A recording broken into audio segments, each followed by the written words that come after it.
Now, the Senate is responsible in particular for foreign policy, especially the military, and for financial policy, determining taxation, for example. Senators served one-year terms, and the heads of state in the Senate system were a set of two councils. Councils have what the Romans called imperium. The Romans have a surprising number of words for power, but imperium is basically a word that means judicial and military authority.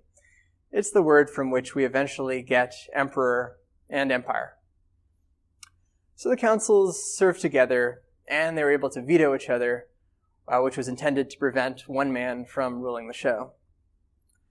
They were, in emergencies, able to set up 6-month dictatorships, but that was intended to be a last resort.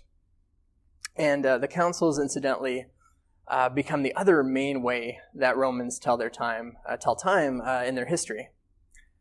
So we've talked about AUC, which, if you recall, stands for from the founding of the city. And we could also talk about in the councilship of such and such a person, in the councilship of such and such a person, something happened. That's another common way in which Romans would tell their history. These councils, they served as generals in times of war, served as judges for important disputes, and they were able to wield the symbol of authority in imperial Rome, which is called the fasces, which was basically a bundle of sticks. Of course, this is where we get the word fascism. And the symbol for authority was another holdover from the Etruscan culture that we discussed earlier.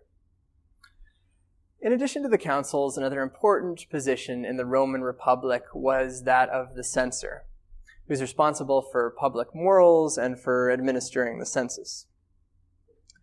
Now, the census involved figuring out how many people were in Rome at a time, how many of them had a voice in the government, how much land they owned, how many slaves they owned, so on and so forth.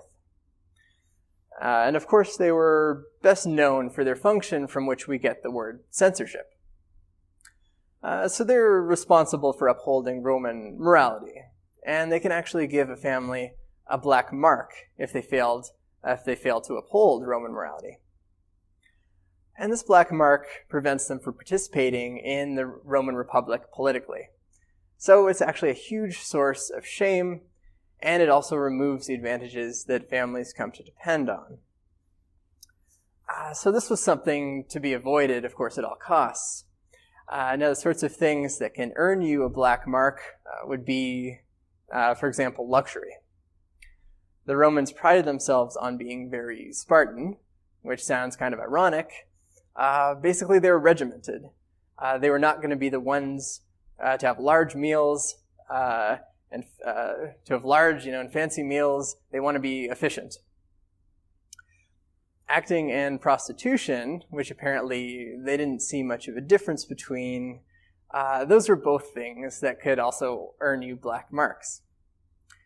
And cruelty to slaves could also earn you a black mark. Now, this wasn't about upholding slaves' rights.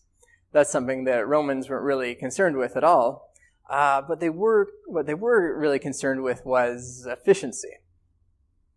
So you can get a black mark for neglecting your fields and not farming them. And in sort of the same way, if you're cruel to slaves, then they're not able to do so much work, and that's considered to be wasteful and inefficient. And these black marks depended not only on what you do, but also on what your family does. So the head of the family, the pater familias, had absolute authority, even in life or death, over their spouses and their family, and also their slaves. But that also means that anything those family members did reflected on the head of the family. So if a son, for instance, became an actor, then the father received a black mark.